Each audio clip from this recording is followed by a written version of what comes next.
Hola y bienvenidos a Espacio. Hoy, la diferencia entre pensamiento bricoler e ingeniero. Para Levi Strauss, el pensamiento salvaje no es el pensamiento propio de las sociedades salvajes, sino es cualquier pensamiento a partir del momento en que se establecen las calificaciones y clasificaciones, ya que desde ahí ya es un proceso complejo y diverso que es propio no solo de sus sociedades europeas, que tiene en cuenta que el hecho de pensar ya hace a un hombre algo civilizado, que por tanto las implicaciones que tiene el pensar lo libera de ese estigma y marco de lo salvaje. Considera que no debe existir una distinción jerárquica, ya que las formas de pensar y actuar, ya que todas esas lógicas respetan un marco en la estructura ideal del reconocimiento.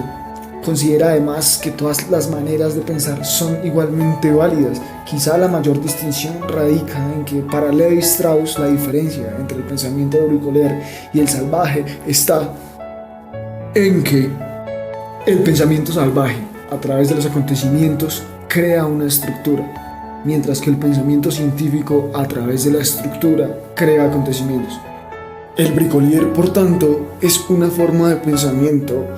y de interpretar la realidad como ciencia primera, que respeta todas las lógicas de demarcación, clasificación, enumeración, etc. del marco de lo positivista, y sin embargo su espacio de uso y aplicación es mucho mayor, ya que tiene en cuenta otras lógicas que escapan a las normativas clásicas del uso de la ciencia oficial. Por ejemplo, el chamanismo, la brujería, los ritos, el totemismo, el sacrificio. El bricolier se relaciona con la metáfora, trabaja a escala reducida, teniendo como fin una imagen homóloga del objeto, pero es capaz de entender a tal punto las estructuras de su objeto de trabajo o de interés que las representa de manera precisa, y gracias a ese modelo de representación, por ejemplo, puede entender de manera completa aquel objeto, su objeto de estudio. Es una manera de entender su estructura a detalle. Y sin embargo, hay que decir que es a su vez una discriminación continua y casi que total la que vive esta forma de hacer ciencia, esta forma de entender la realidad, esta cosmovisión en relación a lo que puede ser otra forma de hacer ciencia, como lo es el bricoler. Se puede decir que el pensamiento bricoler tiene como estructura fija la interpretación total del hecho que se toca y es por tanto mucho más completa en su forma de interpretación del sentipensar. O sea, que recopila de forma mucho más minuciosa elementos que son propios de la construcción de un planteamiento cualquiera. Es una lógica en relación a una lógica cualquiera. Por ejemplo, la ciencia, sea matemática o ciencia como formas de vida, como las ciencias sociales, la biología, y la recopila de manera tan minuciosa que no puede considerarse como una forma de pensamiento salvaje, sino por el contrario, es más bien otra forma de pensamiento científico. Y es así que es considerada bajo estos términos como la ciencia primera, y quizá mucho más, ya que sistematiza, clasifica y tiene en cuenta los niveles y los modos de uso y sus formas. Finalmente, lo que hace posible la aparición de este pensamiento es que se nace bajo una serie de condiciones regulares que permiten precisamente el que sea necesario aprender de manera minuciosa el sistematizar, clasificar y desarrollar lógicas propias que luego serán puestas en uso y reacomodadas para autolegitimizarse como útiles. Lo característico y de gran fuerza es que el pensamiento bricoler va mucho más allá de lo que es ciencia occidental y de lo que la ciencia occidental considera como saberes propios, duros, exactos y oficiales, además de aplicables. El pensamiento científico, por su parte, se encarga de sistemas, visibilizar, clasificar y implementar lógicas de uso que posteriormente van a ser empleadas para el desarrollo de ciertas técnicas y tácticas que tienen como finalidad a la presunción del manejo total de ciertas áreas aplicables además en función del desarrollo humano. Esta presunción de dominar los principios naturales es enmarcada bajo el categorativo de ciencia pura Y es así como finalmente, a partir del desarrollo de estos ideales que se pretende el sistematizar y hasta cierto punto encajar, el entender lo que hasta ese momento era inclasificable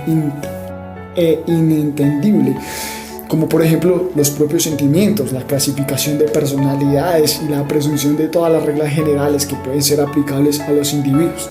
Esto como si todos los casos coincidieran bajo leyes que se han sido descubiertas, por ejemplo la psicología. El pensamiento científico enmarca todas las sensaciones y emociones bajo la lógica de que es posible calcular o medir los niveles de ciertas empatías que se pueden llegar a sentir.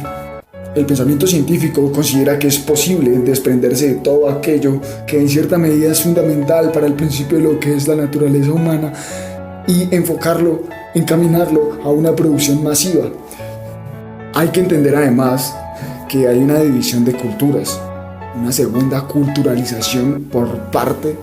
de los europeos, una europeización, y es además la culturalización europea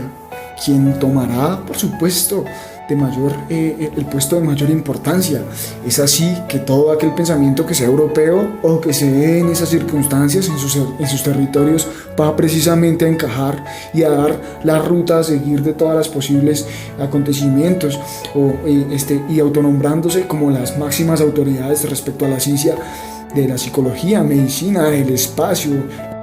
y todas aquellas cosmovisiones y formas de interpretar el mundo que no sean oficiales o estén enmarcadas bajo el no eurocentrismo. Precisamente no van a tener un puesto o no van a contar, entre comillas, con cierta rigurosidad que es la pedida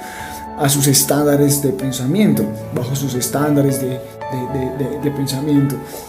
de creación de ciencia. Entonces el pensamiento único científico y su supuesta rigurosidad quedará por encima del salvaje.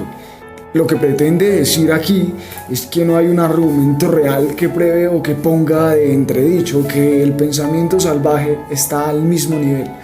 sino que afirma que por el contrario está por debajo de la cosmovisión eurocéntrica, de la versión oficial.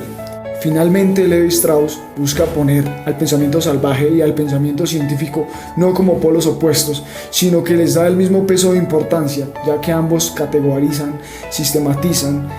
etc. El pensamiento salvaje es pues la idea más difundida de Levi-Strauss, pues coloca análogamente a ambos, salvaje y científico, ya que este no es para nada primitivo, sino igual de complejo al occidental.